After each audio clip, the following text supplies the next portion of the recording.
Como a gente vive numa época do aumento dos desigrejados, acho que cumpre a gente, como pastor, valorizar a igreja mais. Porque tem uma propaganda aí forte contra a igreja, de todas as partes. São os ataques que vêm do mundo, os ataques que vêm dos ateus, tem os escândalos internos. Tem muita coisa comprometendo a imagem da igreja, o ministério pastoral e tudo mais. Trabalhar esses temas. O que que é a igreja? A igreja ela não foi instituída por Constantino, como muitos apregou, né? Ela é uma instituição divina, foi instituída por Jesus. Então, deixar isso muito claro. O que é a igreja? Deixar isso já na ponta da língua. A igreja, ela é o corpo de Cristo, ela é a família de Deus, ela é o povo de Deus, ela é o rebanho do Senhor. Ela é o templo do Espírito Santo, ela é essa comunidade que o Senhor quer que seja posta como uma cidade no alto do monte, para que as boas obras, o seu testemunho promova a glória de Deus. É uma entidade contra a cultura. Não é que ela é contra a cultura de qualquer coisa, não é. É que ela questiona aspectos pecaminosos da cultura, defesa dos valores do reino de Deus, como igreja, como comunidade, como família, como luzeiro do mundo, como sal da terra, como luz do mundo, ela precisa se apresentar. E quando a gente olha ali a igreja primitiva, o Espírito Santo é derramado sobre a igreja, essa agência, esse grupo que tem esse privilégio, que recebe também essa comissão. Então, o amor que Cristo tem pela igreja, a ponto de sacrificar-se por ela, e o que Paulo pede é que nós façamos tudo o que estiver ao nosso alcance para preservar a unidade do corpo de Cristo, porque há um só corpo de Cristo. O respeito que se deve à igreja, à sua liderança, né? E que ela se dê ao respeito também, porque isso é outro problema, né? Quando a gente vê que a liderança pisa na bola, não se dá o respeito.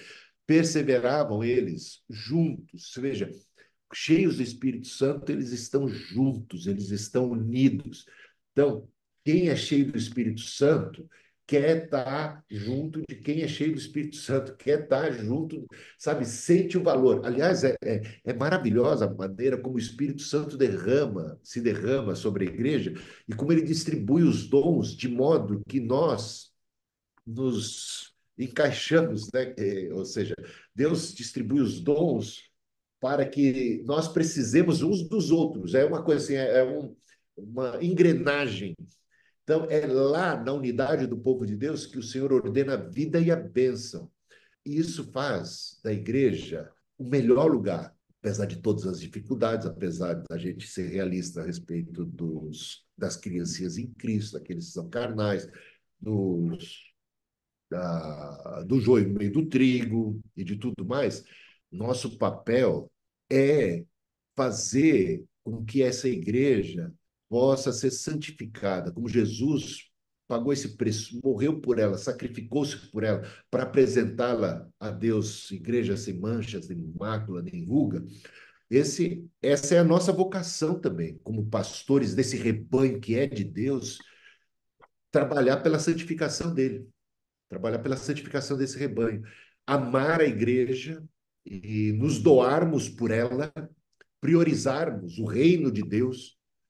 E aí, meus irmãos, aí não é, a família é em segundo lugar, entendeu? Os nossos relacionamentos amorosos, as outras coisas são em segundo lugar. Primeiro lugar, o reino de Deus é a sua justiça. E eu tomei isso como princípio na minha vida lá, desde os tempos mais remotos, até quando eu namorava, o Nilson é testemunha disso, o pastor mudou para Cangaíba e eu fiquei lá firme. Firme em Cidade Ademar, firme em Jardim Rei. Nos finais de semana, praticamente, eu não via a Cristina. Ela chegava a ter um certo ciúmes do meu amor pela igreja, do meu apego, do meu compromisso. Mas Deus abençoou a nossa relação. Deus abençoou o nosso casamento. Deus abençoou a mesma coisa em relação aos filhos. Então, quando a gente prioriza as coisas de Deus, ama a igreja, valoriza as coisas do Senhor, a família também faz parte da igreja, né? Quando a gente prioriza isso, valoriza, as demais coisas são acrescentadas. Então, que na nossa na nossa agenda, na nossa pauta, no nosso coração, esse amor pela igreja se veja, o amor pelas coisas, amor pela pregação, amor pelo ensino, amor pelo discipulado, amor pela comunhão dos irmãos, amor pelas coisas do Senhor. Isso vai fazer com que o nosso fardo seja leve e suave, porque quando é feito com amor, é tranquilo, vai na boa. A gente não vê a hora de chegar, né? Então, isso aqui eu acho que a gente precisa comunicar de todas as maneiras possíveis para todos os que estão ao nosso redor, para os pastores dos nossos concílios, para os líderes das nossas igrejas, para nossas igrejas locais, onde for esse valor que damos às coisas de Deus. Então, a gente contribui com a casa de Deus. Nós somos exemplos na contribuição. Nós somos exemplos na pontualidade, nós somos exemplos na frequência, nós somos exemplos na evangelização, nós somos exemplos na oração, nós somos exemplos no estudo, nós somos exemplos na paixão. E porque tudo isso é apaixonante, porque nós estamos enamorados de Cristo, da sua igreja, da obra, da missão, e tudo isso a gente faz com o coração cheio de ânimo, de amor. Então, isso e trabalhar muito o valor da igreja nas nossas pregações, no nosso ensino e no nosso exemplo. Em tudo sejamos exemplares, né? Porque o que se requer dos dispenseiros de Deus, da multiforme graça e sabedoria de Deus, é que todos sejam encontrados fiéis. E não é aquele fiel que está sofrendo, não é aquele fiel que está fazendo tudo arrastado, desgostoso na obra de Deus, não, porque o fruto do Espírito é amor, é alegria.